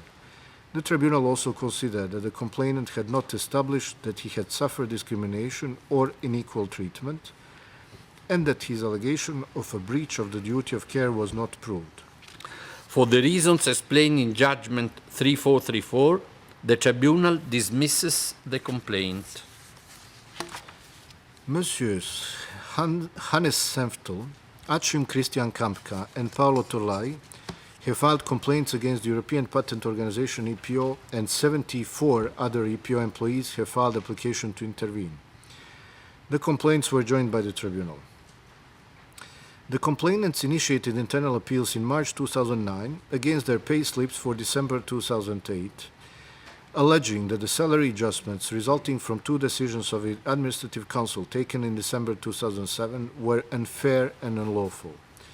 In December 2009, they inquired about the progress of their internal appeal proceedings and were told that the EPO would submit its position paper to the Appeals Committee in mid-2010. The complainants nevertheless filed their complaints with the Tribunal in March 2010 before the internal appeals proceedings had been completed. Thereafter, the EPO did in fact submit its position paper in June 2010. The Tribunal found that, although the appeal process was delayed, it was active, and in these circumstances the complainants could not be considered to have done their utmost to pursue their internal appeal. Their complaints were therefore irreceivable for failure to exhaust internal means of redress. For the reasons explained in Judgment 3435, the Tribunal dismisses the complaints as well as the applications to intervene. Madame Oumi Kairi Ndiaye a formé une requête contre le Centre technique de coopération agricole et rurale, CTA. Suite à la suppression de son emploi dans le cadre de la restructuration du CTA, la requérante attaque la décision portant résiliation de son engagement après le rejet de sa candidature à certains des postes créés dans la nouvelle structure. Le tribunal a rappelé que lorsqu'une organisation est amenée à supprimer un poste occupé par un membre du personnel qui, comme la requérante, est titulaire d'un contrat à durée indéterminée, elle a l'obligation de s'efforcer d'assurer la réaffectation prioritaire de l'intéressé à un autre emploi correspondant à ses capacités et à son grade. En l'espèce, le CTA a fait appel, pour l'assister dans l'analyse des profils des agents, à un consultant externe, mettant ainsi en place, sans aucune base réglementaire, un système d'évaluation parallèle à celui officiellement en vigueur, qui n'offrait pas aux agents les garanties qui comportent ce dernier. Pour le motif exposé dans le jugement 3436, le tribunal décide ce qui suit. 1. La décision du directeur du CTA du 5 octobre 2011 et celle du 15 juin 2011 portant résiliation de l'engagement de la requérante sont annulées. La requérante sera, dans toute la mesure du possible, réintégrée au sein du centre à compter du 14 février 2012, avec toutes conséquences de droit. 3. Si le centre estime une telle réintégration impossible, il versera à la requérante des dommages-intérêts pour préjudice matériel calculés, comme il est dit, au considérant 12 ci-dessus. 4. Le centre versera à la requérante, en toute hypothèse, une indemnité pour tort moral de 5 000 euros. 5. Il lui versera également la somme de 5 000 euros à titre de dépôt. 6. Les surplus de conclusions de la requérante ainsi que les conclusions réconventionnelles du centre sont rejetées. M. Ibrahim Tiemogo a lui aussi formé une requête contre le CTA. Les requérants se trouvant dans une situation similaire à celle de la requérante dans l'affaire précédente, le tribunal a suivi le même raisonnement que dans le jugement 3436. Pour le motif exposé dans le jugement 3437, le tribunal décide ce qui suit. 1. La décision du directeur du CTA du 5 octobre 2011 et celle du 15 juin 2011 portant résiliation de l'engagement du requérant sont annulées. Le requérant sera, dans toutes les mesures du possible, réintégré au sein du centre à compter du 14 mars 2012 avec toutes conséquences de droit. 3. Si le centre estime une telle réintégration impossible, il versera au requérant des dommages-intérêts pour préjudice matériel calculés, comme il est dit, au considérant 12 ci-dessus. 4. Le centre versera au requérant, en toute hypothèse, une indemnité pour tort moral de 5 000 euros. 5. Il lui versera également la somme de 5 000 euros à titre de dépens. 6. Les surplus de conclusion du requérant ainsi que les conclusions conventionnelles du sens sont rejetés. Madame Lara Srivastava a formé une requête contre l'Union internationale de télécommunications UIT. La requérante avait été placée, à sa demande, en congé spécial sans traitement afin d'effectuer des recherches universitaires. Elle n'a pas pu retrouver son poste à l'UIT du fait de prolongation de son congé et s'est vue rejeter ses candidatures à divers postes. Elle attaque la décision du secrétaire général refusant de la réintégrer à un poste correspondant à ses aptitudes et de lui verser une indemnité pour le préjudice moral qu'elle estime avoir subi. Le tribunal a constaté qu'après le dépôt de sa requête, la requérante avait été réintégrée à un poste auquel elle s'est portée candidate. Sa demande de réintégration est donc devenue sans objet. En outre, le tribunal a considéré que les autres griefs de la requérante étaient dénués de fondement. Pour le motif exposé dans le jugement 3438, le tribunal rejette la requête. Mr. Paul Richard Belemguagba has filed a complaint against the World Health Organization, WHO. The complainant's post was abolished, and after efforts to resign him proved unsuccessful, his appointment was terminated. In his complaint before the tribunal, he challenges the decision to reject his internal appeal against those decisions. The tribunal found that the appeal had rightly been considered time-barred with respect to decisions to abolish the complainant's post, which he had not challenged in due time. However, it considered that the reassignment process has been flawed because in seeking to identify suitable posts for the complainant, the reassignment committee had not focused on posts corresponding to his skill set, and because it had not communicated clearly with the complainant about the progress of the reassignment process. The tribunal held that as a result of those failings, the complainant had lost a valuable opportunity to be reassigned to another post within WHO. For the reasons explained in Judgment 3439, the tribunal decides as follows. 1. WHO shall pay the complainant $50,000 United States dollars as moral damages. 2. WHO shall pay the complainant $5,000 for costs. 3. All other claims are dismissed. Ms. Elsa Ortiz Grady has filed a complaint against the Pan American Health Organization, PAHO. She challenges the decision to terminate her appointment for unsatisfactory performance at the end of her probationary period.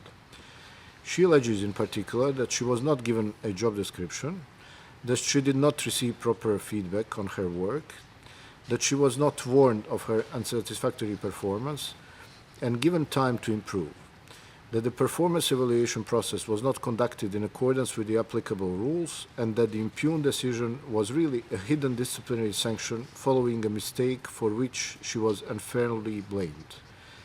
The tribunal considered that none of these pleas was well-founded. For the reasons explained in Judgment 3440, the tribunal dismisses the complaint.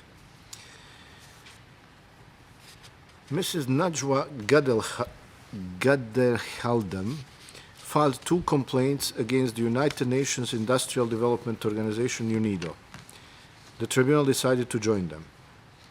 The complainant, who was on sick leave, was, upon the expiration of her 3-year fixed-term contract, granted first 3-month contract and then 2-month contracts.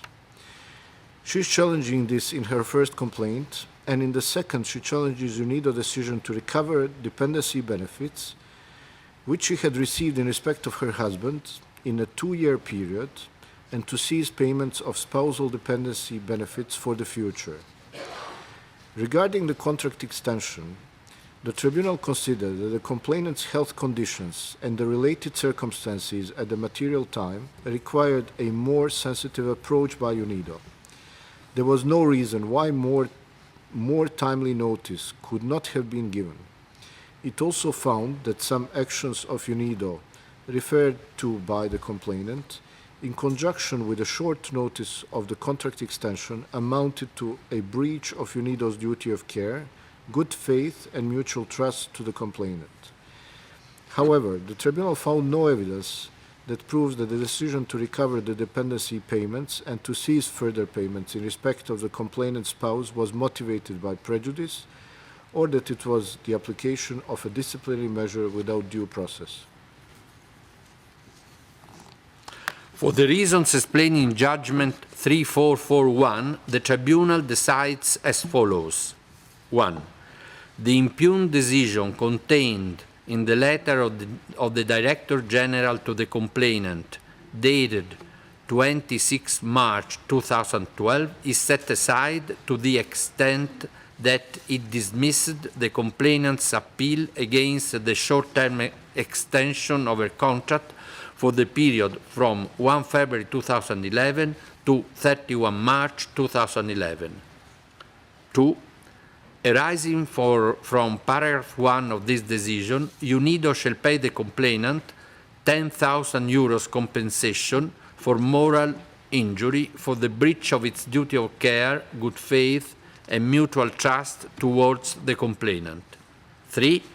The complainant's second complaint against the decision of the Director General dated 18 May 2012 is dismissed in its entirety. 4. UNIDO shall pay the complainant 2,000 euros in costs. 5. All other claims are dismissed. Mr. Rudy Vermes has filed a second, a third, and a fourth complaint against the Organization for the Prohibition of Chemical Weapons, OPCW. The complaints were joined by the tribunal. The second complaint is directed against the Director General's decision to reject as irreceivable an internal complaint of harassment and discrimination filed by the complainant after he had separated from the OPCW. The tribunal noted that under the applicable rules, such a complaint could only be filed by a serving staff member and that the complainant's claim on this matter was time-barred. The third complaint is directed against the decision to reject an internal appeal on which no final decision can be taken more than 2 years after it was filed. The tribunal found that the evidence did not show that the complainant's rights had been paralyzed in the internal appeals process. It therefore dismissed this complaint as being irreceivable for failure to exhaust internal remedies. The fourth complaint is directed against the Director General's decision to dismiss 2 internal appeals concerning a claim for compensation for service incurred disability. The tribunal considered this decision to be flawed in several respects. Firstly, the Director General had not provided adequate reasons for his decision. Secondly, the composition of the Advisory Board on Compensation Claims was flawed. And thirdly, the administration had wrongly provided the board with a chronology of the case, which was liable to distract attention from the medical reports on which the board's recommendation should be based. For the reasons explained in Judgment 3442, the tribunal decides as follows. 1. The second and third complaints filed by the complainant on 16 August 2012 and 8 October 2012 are dismissed. His fourth complaint is dismissed to the extent that it relates to his second internal appeal of 9 October 2010, as indicated in consideration 10 of this judgment. 3. The impugned decision contained in the letter of the Director General dated 11 May 2013 is set aside to the extent detailed in consideration 27 of this judgment. 4. The OPCW shall pay the complainant 15 euros in compensation for moral injury. 5. 15,000. I said 1,500. So, allora, number 4. The OPCW shall pay the complainant 15,000 euros compensation for moral injury. 5. It shall also pay the complainant 4,000 euros in costs. 6. The matter is remitted to the OPCW for consideration with particular reference to consideration 26 of this judgment. 7. All other claims are dismissed. Monsieur pardon. Bader Hamasembo a formé une requête contre la Cour pénale internationale. Le requérant, qui à l'origine était au bénéfice d'un contrat de 3 mois et dont l'engagement a été prolongé à plusieurs reprises, conteste la décision de non-renouvellement de son contrat. Le tribunal a rappelé que la décision de ne pas renouveler un contrat de durée déterminée quand il arrive à échéance doit être motivée, mais qu'il reconnaît aux organisations un large pouvoir d'appréciation dans ce domaine. À l'espèce, le tribunal n'a relevé aucun motif susceptible d'entraîner sa censure.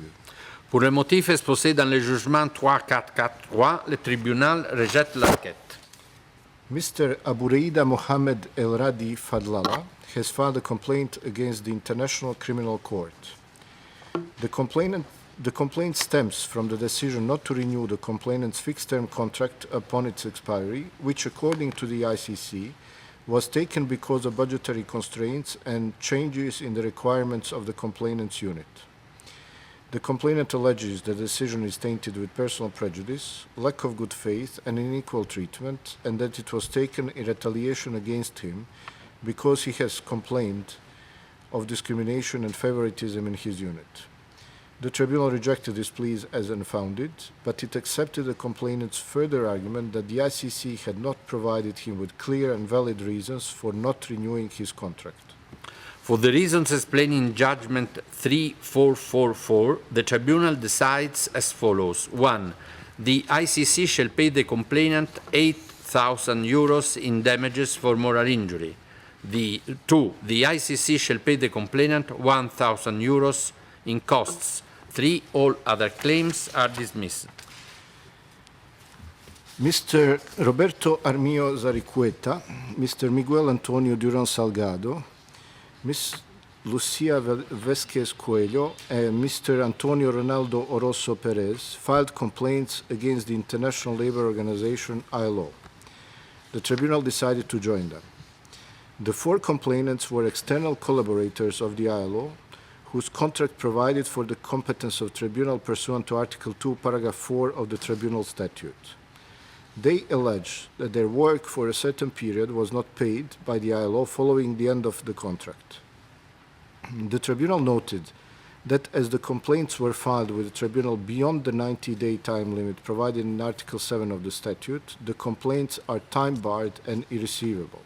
However, as the ILO stated that it has set aside sufficient funds in its project accounts to provide for the payment of the professional fees of Mr. Armio Zericueta, Mr. Duran Salgado, and Ms. Vesquez Coelho, the tribunal urged those 3 complainants to provide the relevant banking information and expects that upon receipt of this information, the ILO will pay the amount set aside for the complainants. For the reasons explained in Judgment 3445, the tribunal decides as follows. The complaints are dismissed. Mr. Tevodros Ilma Belachev has filed a complaint against the International Labour Organization, ILO. The complainant was injured when his car rolled towards him and crushed him as he was opening the gate in his residence. He submitted a compensation claim for injury attributable to performance of official duties, arguing that this was a case of commuting accident, as he had been making his way to work when the accident occurred. This claim was rejected on the grounds that the accident had occurred within the compound of his private residence and not on the route between his home and his place of work. In his complaint before the tribunal, the complainant challenged the rejection of his appeal against that decision.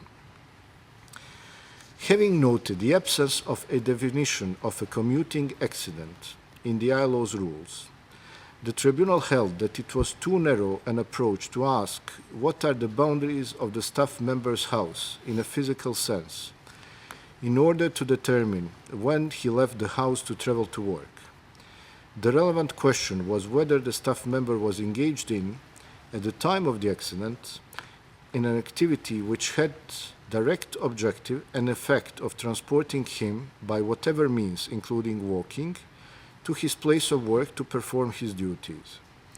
The tribunal found that the complainant had in fact commenced the drive to work, even though he had not yet exited his gate, and that the accident was therefore a commuting accident that was attributable to the performance of his official duties. For the reasons explained in Judgment 3446, the Tribunal decides as follows. 1. The impugned decision of 18 May 2012 is set aside to the extent that it dismissed the complainant's grievance against the rejection of his claim for compensation under Article 8.3 of the Staff Regulations. 2.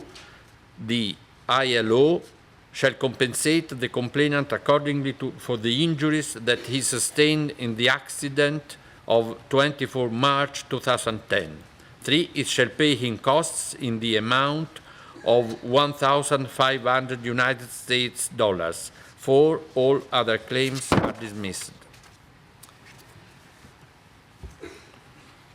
Ms. Karen Bourdin has filed a complaint against the International Labour Organization, ILO.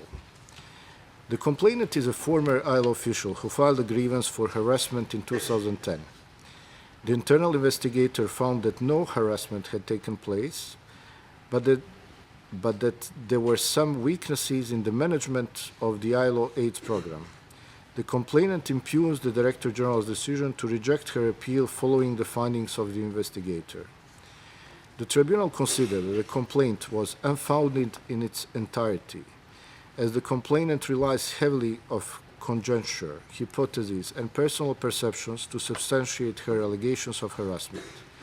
The tribunal has consistently held that allegations of harassment must be supported by specific facts, and it is up to the person alleging harassment to prove the facts.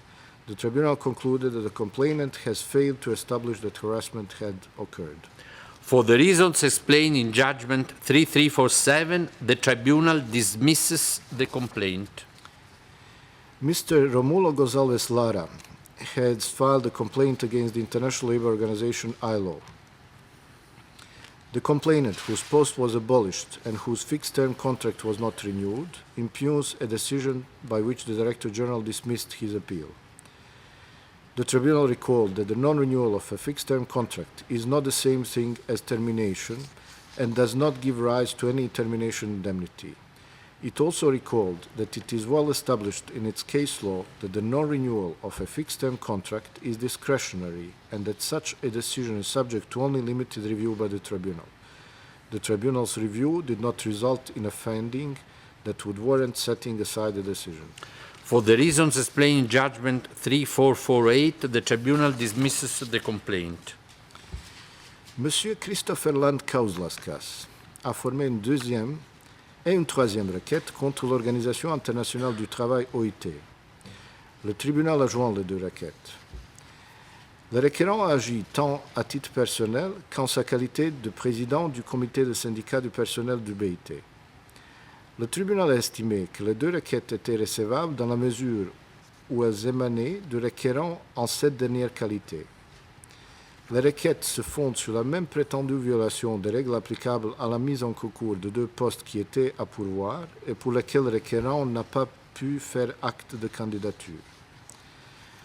Le tribunal a considéré que la démarche de l'organisation, qui consistait à publier des avis de vacances pour deux postes devant être pourvus par choix direct, serait acceptable si les avis en question avaient été rédigés en indiquant clairement que la procédure suivie restait celle d'une nomination par choix direct, ce qui n'a pas été le cas. Le tribunal a d'ailleurs constaté que l'organisation reconnaissait elle-même que sa façon de procéder était ambiguë. Le tribunal en conclut qu'en adoptant une procédure pouvant induire en erreur les candidats éventuels quant à la nature des recrutements en cause, l'OIT a vicié ces recrutements d'irrégularité. Pour le motif exposé dans le jugement 3449, le tribunal décide ce qui suit. 1. La décision attaquée ainsi que les deux concours critiqués sont annulés. 2. Les requêtes sont rejetées pour le surplus. 3. Les personnes qui ont été nommées au poste mis à concours doivent être tenues indemnes de tout préjudice. Mrs. Liliana Neal has filed a third complaint against the International Labour Organization, ILO. In substance, she contested the assignment without competition of another ILO official whose post had been abolished as a consequence of restructuring to a position in the ILO on the grounds that such a transfer constituted a violation of the staff regulations.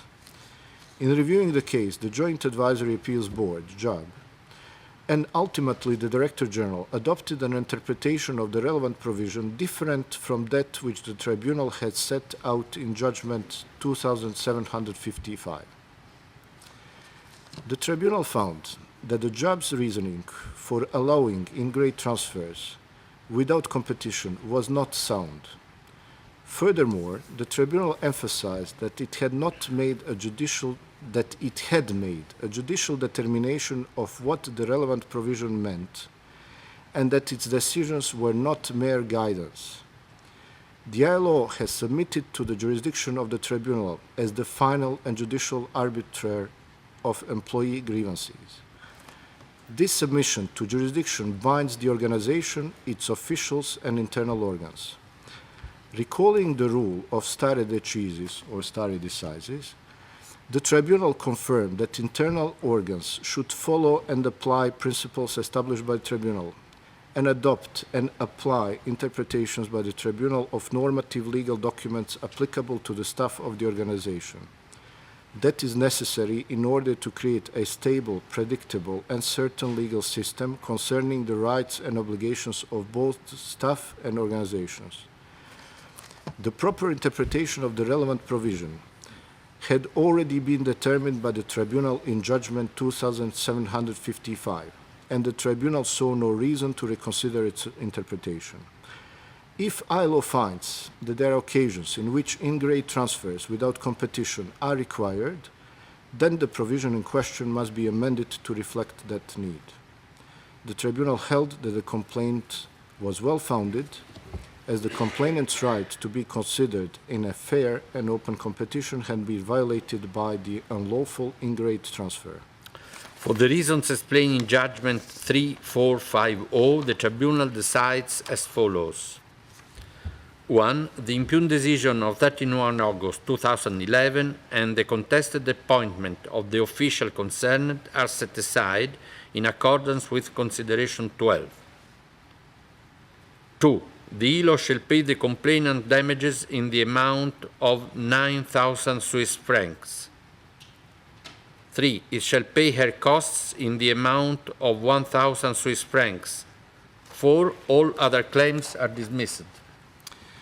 Mr. Steven Slampiak has filed a fifth complaint against the International Labour Organization. The complainant was injured by a bomb explosion in Beirut in 2004. In 2009, he submitted a compensation claim in respect of an eye injury, which, according to his physician, resulted from the explosion. This claim was rejected by the Director General following a recommendation of the Compensation Committee, which found that no causal link could be established between the bomb blast and the complainant's eye condition.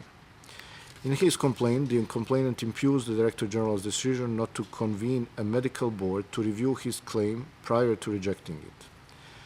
The Tribunal noted that the complainant had been informed that he could challenge the decision to reject his compensation claim either by requesting that a medical board be convened, if he wished to contest the decision on medical grounds, or by lodging an appeal with the Joint Advisory Appeals Board if he wished to contest it on any other ground.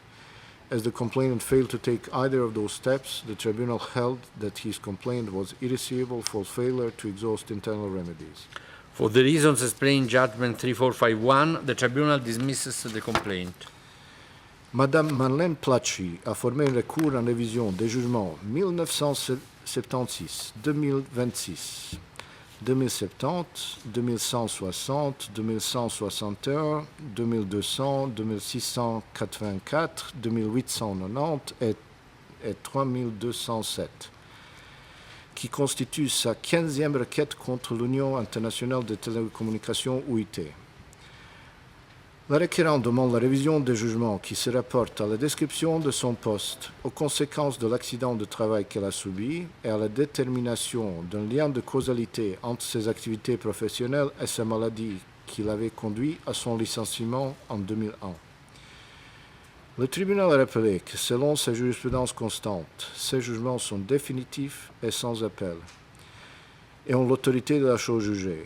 Ils ne peuvent donc faire l'objet d'une révision que dans des cas exceptionnels et pour des motifs strictement limités. En l'espèce, le tribunal a constaté qu'aucun des moyens invoqués par la requérante n'était susceptible d'être admis à ce titre et que le recours en révision était manifestement irrecevable. Pour le motif exposé dans le jugement 3405D, le tribunal rejette le recours en révision en application de la procédure sommaire prévue à l'article 7 de son règlement.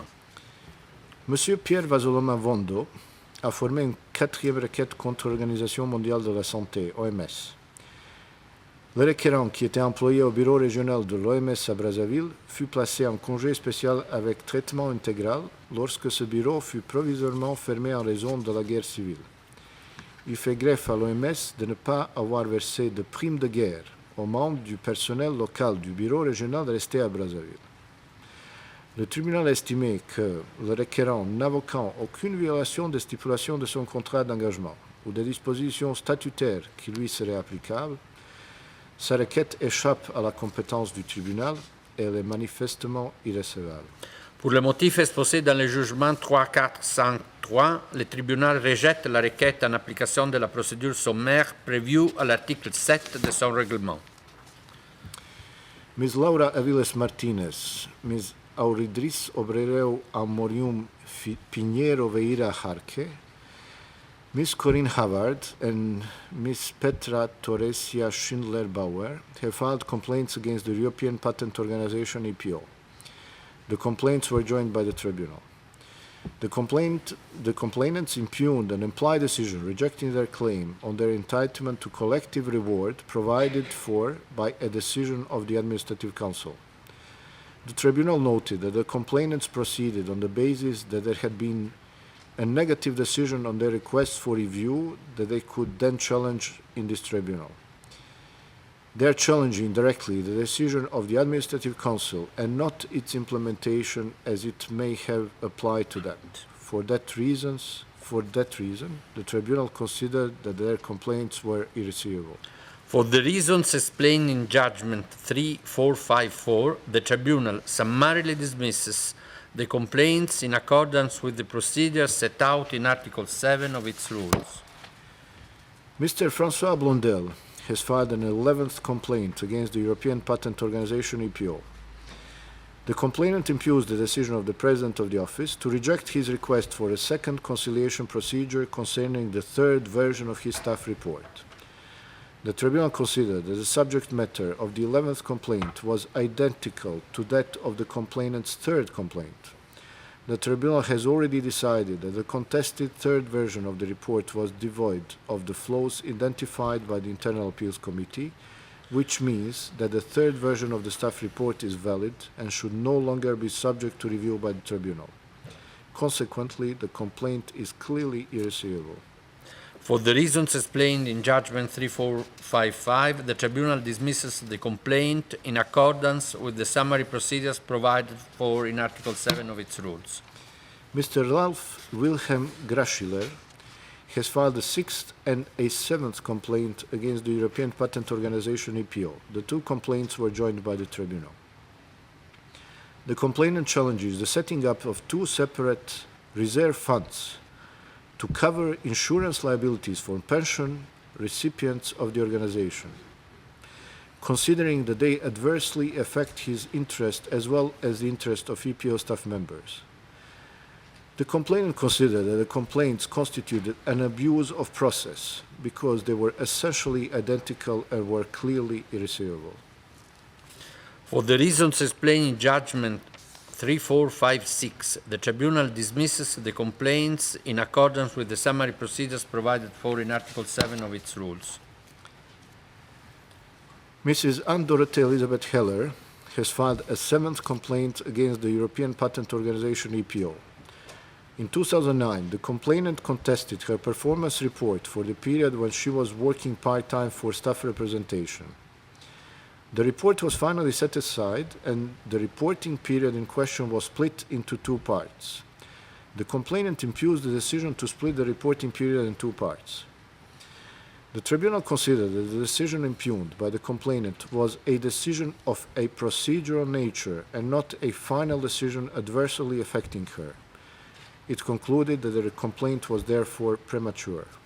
For the reasons explained in Judgment 3457, the Tribunal summarily dismisses the complaint in accordance with the procedures provided for in Article 7 of its rules. Mr. Achim Christian Kampka has filed a 9th and a 10th complaint against the European Patent Organization EPO. The two complaints were joined by the tribunal. The complainant ceased to perform his functions at EPO as of 1st of July 2012, further to a recommendation of the medical committee, and was to receive an invalidity allowance. He contests his payslip for July 2012, arguing that it reflects error committed by the EPO regarding some payments due to him. The tribunal noted that the complaints were filed directly with the tribunal without any prior attempt of the complainant to resort to internal means of redress within the EPO. The tribunal considered that the reasons put forward by the complainant were not acceptable and that his complaints were clearly irreceivable. For the reasons explained in Judgment 3458, the Tribunal summarily dismisses the complaints in accordance with Article 7 of its rules. Mrs. Lozinka Keitel has filed a complaint against the European Patent Organization EPO. The complainant contests the fact that the EPO did not appoint her to a position for which she applied unsuccessfully in 2009, but which she had allegedly occupied for a number of years as an external consultant. She impugns the decision to reject her appeal as inadmissible. The tribunal noted that the complainant was not, at the time of the impugned decision, an official of the EPO for the purposes of Article 2 of the Tribunal Statute. Her engagement to work at the EPO was through a third party, a private company. Accordingly, her complaint is not one the tribunal is competent to hear.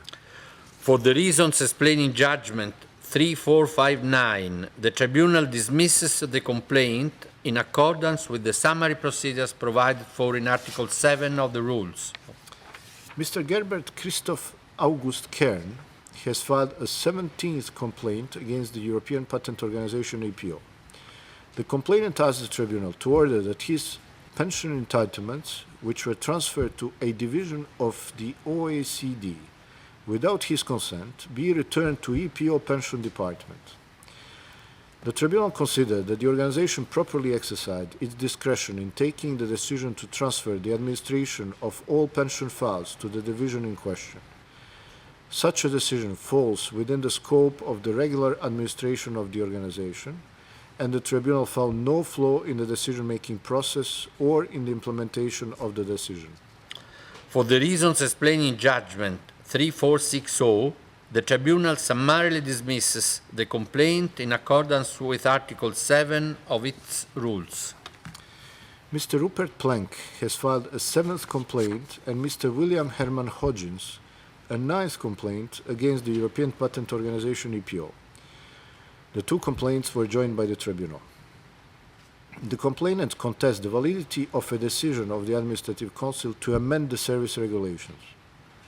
The tribunal considered that the complainants were receivable, as neither of the complainants had cause of action because the contested decision did not affect them either as individual employees or individual members of the General Advisory Committee, as it has not yet been implemented. For the reasons explained in Judgment 3461, the Tribunal dismisses the complaints in accordance with the summary procedures provided for in Article 7 of its rules. Mr. Laurent Prunier has filed an 11th complaint against the European Patent Organization EPO. The complainant challenges decisions to outsource sick leave registration to an outside contractor and to centralize in Munich sick leave registration for the staff based in The Hague. The tribunal recalled that an official may challenge before the tribunal the outsourcing of certain tasks only to the extent that such outsourcing has a direct adverse impact on the rights conferred on the official by his terms of appointment. The tribunal concluded that this condition was not satisfied in the present case and that the complaint was clearly irreceivable. For the reasons explained in Judgment 3462, the Tribunal summarily dismisses the complaint in accordance with Article 7 of its rules. Ms. Sassetro, Mr. Jordanes Christodoulos Thanos, Mr. Paolo Orlando Angelo Torlai, Mr. Michael Samples, Mr. Wolfgang Matz, Mr. Peter Kampen, Mr. Stefan Ecolive, Mr. Philip Bocking, and Ms. Malika Weaver have filed complaints against the European Patent Organization, EPO. The Tribunal joined their complaints. The complainant seeks to impugn an implied decision to reject the request for review that they filed to challenge the lawfulness of a decision of the Administrative Council. The Tribunal noted that the evidence provided by the complainant showed that the Administrative Council had decided to forward their requests for review to the President of the Office. Thus, by the time they filed their complaints, there had been a decision on their claim which precludes the challenging of an implied rejection of their requests. For the reasons explained in Judgment 3463, the Tribunal summarily dismisses the complaints in accordance with Article 7 of its rules. Mr. Daniel Schobert has filed a second complaint against the European Patent Organization, EPO. In 2013, the complainant, acting in his capacity as a member of the Staff Committee, asked the President of the Office to review a nomination decision, but his request was rejected. He filed a complaint directly with the Tribunal. The Tribunal noted that the complainant should have filed an internal appeal with the Appeals Committee if he was not satisfied with the decision made on his request for review. The complaint is therefore clearly irreceivable, as the complainant cannot validly impugn the decision of the President, which was not a final decision. For the reasons explained in Judgment 3464, the Tribunal dismisses the complaint in accordance with the summary procedures provided for in Article 7 of its rules. Mr. Jordanes Christodoulos Thanos has filed a 23rd complaint against the European Patent Organization, EPO. In his capacity as chairperson of the Munich Staff Committee, the complainant impugns a decision of the EPO Administrative Council to abolish the Audit Committee, decision against which his predecessor in the Staff Committee has filed an appeal. The Tribunal found that there was no evidence in the file that the complainant had been allowed to be submitted for the previous chairperson in the appeal she had filed. Indeed, it appears that she withdrew her appeal. Nor was there any evidence that the complainant had received a final decision directed to him on that appeal. In the circumstances, the Tribunal considered that the complainant had failed to exhaust the internal means of redress as required by its statute. For the reasons explained in Judgment 3465, the Tribunal dismisses the complaint in accordance with the summary procedures provided for in Article 7 of its rules. Mr. Romain Edward Weiss has filed a complaint against the European Patent Organization, EPO. The complainant impugns a decision to reject his appeal against the introduction of a circular requiring staff members to disclose any intimate relationship with a person who was or might be employed by the EPO. The Tribunal records that an official of an organization cannot lawfully challenge a rule of general application unless and until it is applied in a manner prejudicial to that official. In the present case, the complainant's challenge to the circular in question is of that character. Therefore, the Tribunal considered that the complaint was clearly irreceivable. For the reasons explained in Judgment 3466, the Tribunal summarily dismisses the complaint in accordance with Article 7 of its rules. Monsieur Tekle Zarihoun a formé une requête contre l'Organisation des Nations Unies pour l'éducation, la science et la culture UNESCO. Le requérant est un ancien fonctionnaire de l'UNESCO qui a pris sa retraite en 2007. Suite à l'établissement de plusieurs devis pour son déménagement et à plusieurs prolongations de délai impartis, il a été informé qu'une nouvelle prolongation ne pouvait lui être octroyée. Le requérant a saisi le tribunal suite à l'échec de la procédure de médiation à vue d'un règlement à l'amiable du litige. Le tribunal a rappelé le terme de son statut selon lequel une requête, pour être recevable, doit être introduite dans un délai de 90 jours à compter de la notification requérant de la décision contestée. En l'espèce, le tribunal n'a pu que constater que la requête était tardive et par conséquent qu'elle était manifestement irrecevable. Pour le motif exposé dans les jugements 3, 4, 6, 7, le tribunal rejette la requête en application de la procédure sommaire prévue à l'article 7 de son règlement. Monsieur Gerrit Jan de Graaf has filed a complaint against the Food and Agriculture Organization of the United Nations. The complainant's fixed-term contract and employment came to an end in 2012. He subsequently entered in negotiations with the FAO to be engaged as a consultant, but no agreement could be reached because he did not agree with his classification as a UN pensioner. He impugns the decision of Director General to reject his appeal. The tribunal noted that the issues raised concerned the application of a policy to the complainant while he was seeking consultancy work with the FAO, but when he was no longer an official of the organization. The policy had no practical or legal application to the complainant when he was an official of the FAO. The complainant's challenge is made as a potential consultant rather than as a former official. Consequently, his complaint is based on his status as a potential consultant. Having regard to the tribunal statute, the complaint does not raise issues over which the tribunal has jurisdiction, and it is therefore irreceivable. For the reasons explained in Judgment 3468, the tribunal dismisses the complaint in accordance with the summary procedure provided for in Article 7 of its rules. Ms. Patsy Rockwell has filed a second complaint against the World Intellectual Property Organization, WIPO. The complainant seeks the application to her circumstances of Judgment 3225, in which the tribunal granted relief to a staff member of WIPO who had been employed on short-term contracts over a period of 13 years.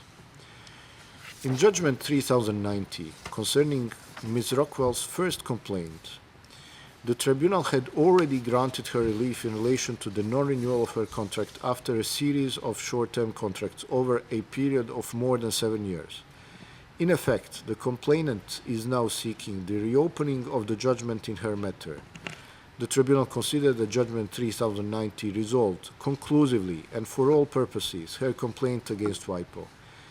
While in rare and very confined circumstances a judgment can be reopened, this is not such a case. For the reasons explained in Judgment 3469, the tribunal summarily dismisses the complaint in accordance with Article 7 of its rules. Mr. Ram Kishan Singh has filed a third complaint against World Intellectual Property Organization, WIPO. In 2009, the complainant signed a separation agreement with his employer, WIPO. He unsuccessfully challenged the efficiency of this agreement before the tribunal.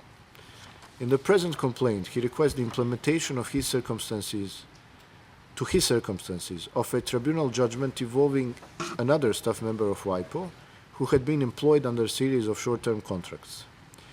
The tribunal considered that there was a fundamental barrier to the course the complainant proposes. Judgment number 3091 relating to his first complaint resolved conclusively and for all purposes his complaint against WIPO. While in rare and very confined circumstances a judgment can be reopened, this is not such a case because the issues raised are now res judicata. For the reasons explained in Judgment 3470, the tribunal dismisses the complaint in accordance with the summary procedure set out in Article 7 of its rules. Ainsi, prend fin le prononcé de jugement adopté par le tribunal lors de sa 119e session. Comme lors de la précédente session, un enregistrement vidéo de cette séance sera disponible sur le site internet du tribunal www.ilo.org/trib d'ici la fin de la journée. La version électronique de l'ensemble des jugements sera également disponible dès aujourd'hui sur le site du tribunal dans la base de données triplex. Comme d'habitude, les jugements imprimés seront disponibles en anglais et en français à la fin de la présente séance. Toute personne désireuse d'en obtenir une copie pourra se rendre au greffe du tribunal au niveau R1. La prochaine session du tribunal administratif va durer plus que d'habitude. Afin de faire face à un nombre croissant d'affaires, les juges ont décidé de prolonger leur présence d'une semaine. Elle commencera donc le 27 avril 2015 et continuera pendant 4 semaines. Je déclare ainsi close la présente séance. Merci de votre aimable attention. En anglais.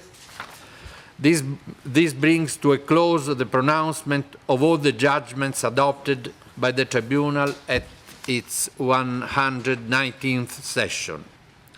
As with the previous session, a video recording of this meeting will be made available by the end of the day on the website of the Tribunal, www.ilo.org/trib. The electronic version of all judgments will be made available in our database Triplex on the same website today.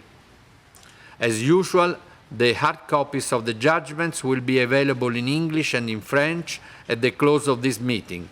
Anyone who wants to have copies may go afterwards to the registry of the Tribunal at the R1 level.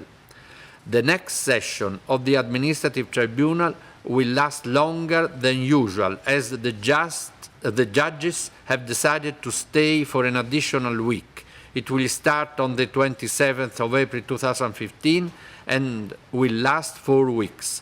I hereby declare this meeting closed. Thank you for your kind attention.